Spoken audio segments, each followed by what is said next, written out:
Welcome to my YouTube channel, Easy Jomz.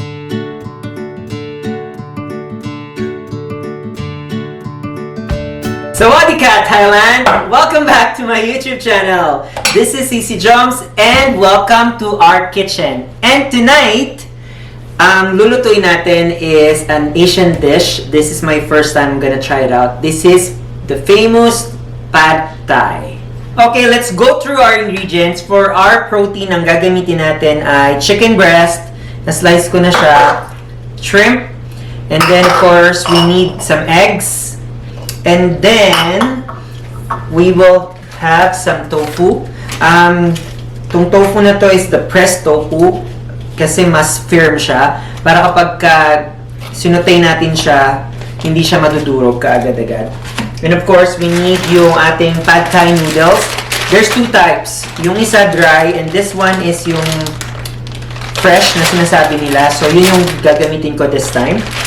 And for veggies, ang kailangan natin is bean sprout. We also have this Chinese leeks or yung tinatawag nilang garlic chives. Okay?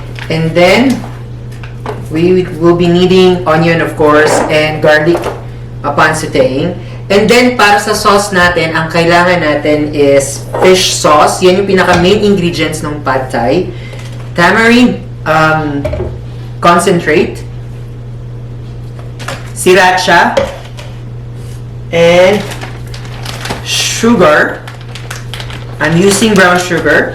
And then, lemon. So, kung yan notice ninyo, yung sauce ng Pad Thai is very basic dun sa ingredients ng mga Thai food, which is laging may fish sauce, yung sweetness, which is from the sugar, spiciness comes from the sriracha, and then yung tangy flavor will come from the lime and tamarind concentrate. Okay guys, as I mentioned, this is my first time to make this Pad Thai. So medyo tansya tayo this time, which is always naman. Ang una natin gagawin is yung ating sauce for Pad Thai. So, we will be needing 3 tablespoons ng patis. Start tayo sa 3 tablespoons. Mag-adjust na lang tayo later. And then, we will add 1 tablespoon ng ating tamarind concentrate. And then, let's put half tablespoon ng ating sriracha. So, siguro depende na lang sa inyo talaga kung gaano kaanghang yung gusto niyo. And then, we're gonna add lime. Lagyan muna natin 1 tablespoon ng ating brown sugar. And let's add 1/4 cup of water. Let's mix this together. Okay guys, tikman muna natin kung okay na. And then, mag-adjust tayo. Okay na siya, para sa akin. So, nandun na yung sweetness. Nandun yung tanginess nung tamarind. Nandun pala yung saltiness from patis. So, yun yung basic components nung Pad Thais. I guess that's good enough. So, set aside natin yung ating sauce. Let's slice our ingredients first and then balikan ko kayo guys.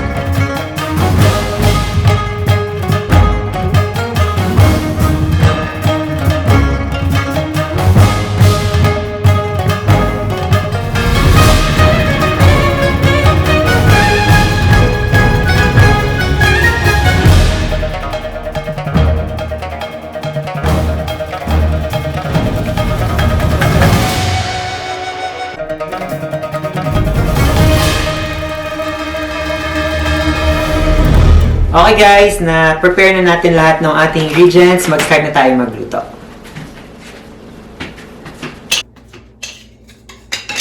So, right now, pinapainit natin yung ating wok.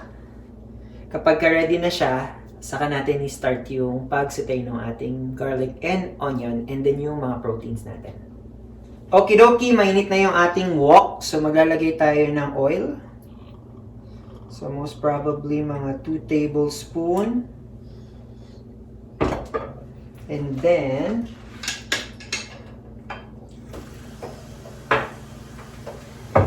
let's saute yung ating onion first.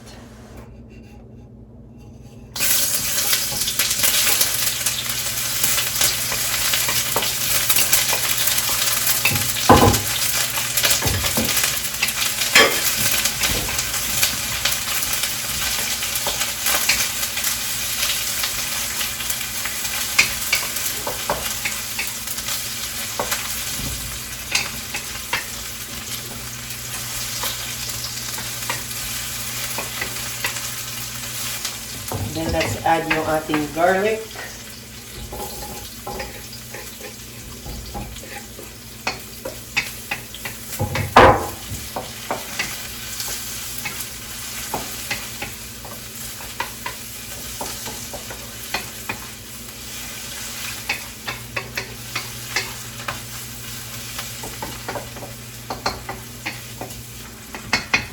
Okay, let's go add our dried shrimp. Nga pala, hindi ko na-mention to kanina sa ingredients. So, but we add dried shrimp.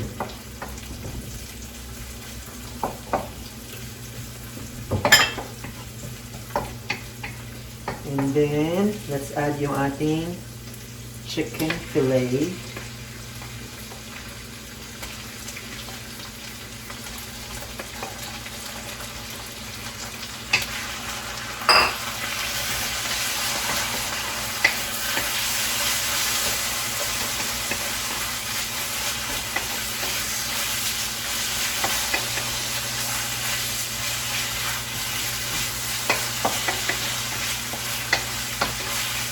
Let's just add yung ating tofu.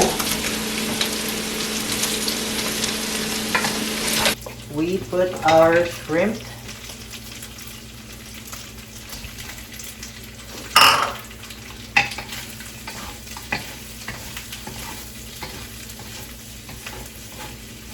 Yung ating shrimp, add na natin yung ating rice noodles.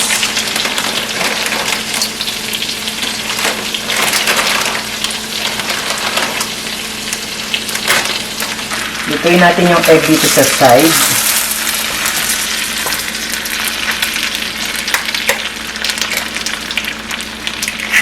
Oops.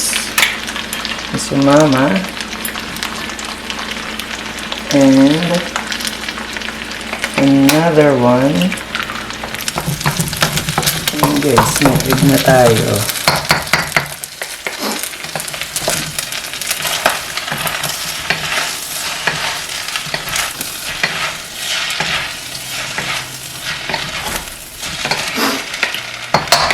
So, lagyan na natin yung ating sauce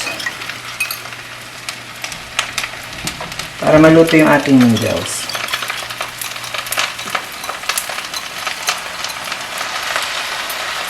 Add natin yung peanut natin. Meron tayo yung buo-buo, tapos meron tayo yung grind in bean sprouts, and yung Chinese leeks, garlic chives.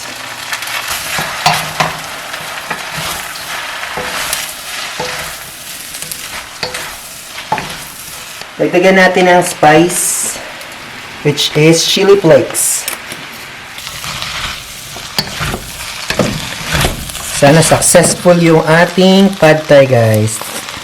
This is my first time to cook pad thai. Okay, guys, let's try our pad thai. Let's taste. Oops!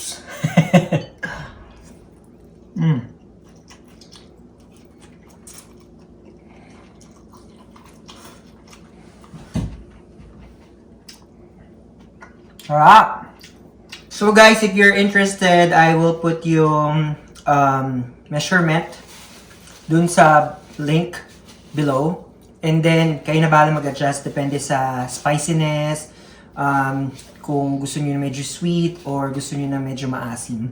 And again, I hope you like this recipe. And if you do, please don't forget to like, share, and leave me some comments. This is Jomz always saying, God bless you all, be kind, and live your life to the fullest. We'll see you next time. Bye.